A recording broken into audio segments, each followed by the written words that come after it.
In the 1927 novel Lighthouse by Virginia Woolf, there are three powerfully charged visions into the life of the Ramsay family. Part 1, The Window. Part 2, Time Passes. And Part 3, The Lighthouse. Part 2, titled Time Passes. 10 years has passed before the Ramsays visit the lighthouse again. The First World War has begun and ended. Mrs. Ramsay has died, as have her two children, and, as you would have expected, seasons have changed.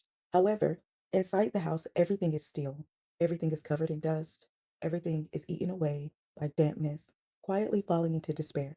Wolf narrates this section in a detached, almost cosmic voice, not tied to any single character, as if time itself is the storyteller.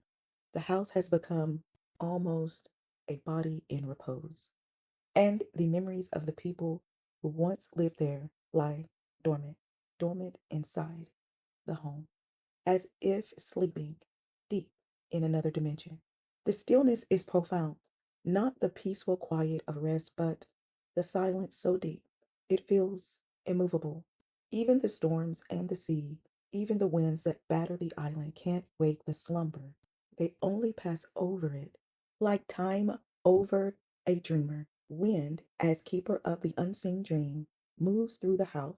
The sleep is guarded not by a force, but by a natural order of things. Nothing human can break it. The deep sleep of the house is depicted as a time of profound stillness and peace, whereas Wolf wrote, "The night wrapped them, nothing broke the sleep." Welcome back to the Global Village. I am your host, Alexis Esiman.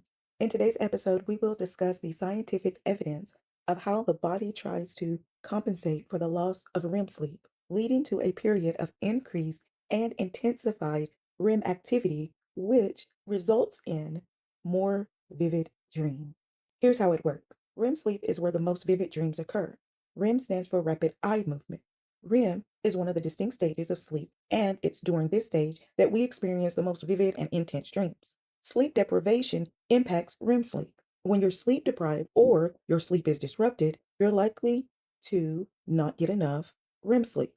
The brain then attempts to compensate for the lack of REM sleep with what scientists call REM rebound, characterized by a higher frequency, depth, and intensity of REM sleep. A study published in Sleep magazine, which is a quarterly journal that is obviously focused on sleep, showed that losing 30 minutes of REM sleep in a night could lead to an increased amount of REM rebound by about 35%.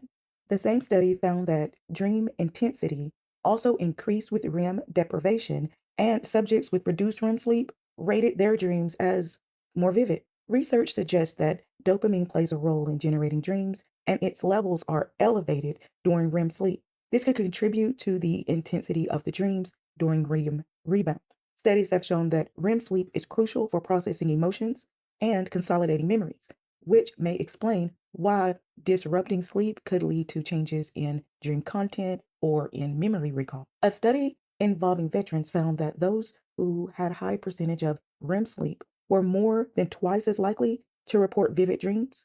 This was according to the National Institute of Health, or NIH. Okay, so enough with the science. Let's see how different communities, just regular people like me and you, interpret their dreams and deep sleep. Different cultures and myths have diverse beliefs and interpretations surrounding their dreams and deep sleep. Here's a look at some of the more prevalent perspectives out there. We'll start with Greece and Rome.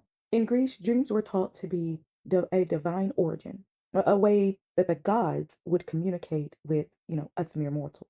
Dream incubation centers existed where people would go to sleep in a monitored environment hoping to receive prophetic dreams. Hypnosis actually comes from a Greek god named Hypnos. Hypnos, the god of sleep, often paired with his twin brother, Thanos, peaceful death, and Anroi, which means dreams, were his children. Hypnos' children were dark-winged spirits who emerged from the land of darkness each night and delivered dreams. According to Homer, dreams pass through one of two gates: the ivory gate for illusions and fantasy, and the horn gate for prophetic omens. One Roman author categorized dreams into five types: the enigmatic dream, the prophetic vision, the oracular dream, the nightmare, the apparition, noting that nightmares and apparition lack prophetic significance. According to the Old Testament and the Bible, dreams were seen as a significant way for God to communicate with his leaders, his seers, prophets. Sleep was believed to thin the veil between the living world and the world of spirits and angels.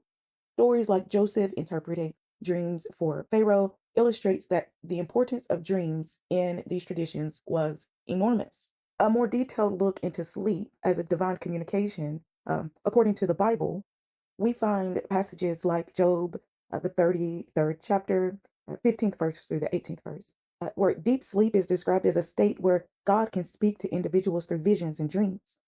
Other verses, such as Psalms 127, that's chapter 127, verse 2, connects sleep with God's provision and love, suggesting that restful sleep is a gift from God. Isaiah, the 29th chapter and the 10th verse, speaks to a deep sleep that God brings upon his people, potentially affecting their ability to perceive spiritual truths. In Daniel chapter 8 and verse 18, this verse recounts a time when Daniel fell asleep, deep sleep, after hearing a message and was then touched and made to stand. One reoccurring dream or reoccurring event, as far as dreams go in the Bible, is that the dream itself always manifests in the real world. Uh, for instance, when Daniel was then made to stand. This showcases another instance where sleep is leading to a significant event.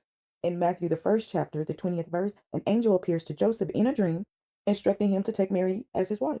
Matthew, the second chapter, 13th verse, there's an angel that appears to Joseph in a dream to warn him of Herod's plan and to instruct him on exactly how to flee Egypt.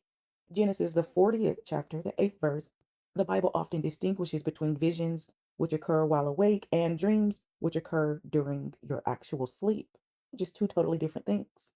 While the Bible acknowledges the power of dreams and their potential for divine communication, it also cautions us against misinterpreting them or attributing them to sources other than God. In the Native American culture, dreams and visions were considered spiritually significant. Lee Irwin, the author of Walking the Sky, explores the meaning of dreams in these cultures. According to Irwin, dreams and visions are encounters with sacred beings, dream spirits that grant knowledge, power, songs, medicine, and ritual understanding. I bet you're wondering, so how does this work and who is actually experiencing these types of dreams? According to Lee, the circumstance could be structured or spontaneous. Structured dreams come from guided visions and quests, fasting, isolation, and ritual. Spontaneous visions and dreams arise from everyday crisis, grief, danger, or conflict. Both mediums are important for meaning and authority. As far as who, anyone could actually experience these dreams in the right structure or context, but most often it's women. Women seem to experience the most powerful visions, especially concerning areas of death, family, and suffering. According to Australian cultures, ancestral spirits were believed to have dreamed the world, the one we live in right now, into existence, including their own forms. The creation period is known as dreamtime or dreaming. The ancient Egyptians had a different type of dream world. Their dream world was a space between the land of the living and the realm of deities and the dead, the pathway for communication. So their area of dream world was a space for both the living, the dead, and the gods, as well as a simple pathway or passageway for basic communication between all of these beings. Dreams were meticulously recorded and interpreted for their significant messages, and every dream had a significant message. According to the religion of Islam, dreams, including the dreams of the Archangel Gabriel to the Prophet Muhammad, were considered a significant way for Allah to communicate with humans. Sufi masters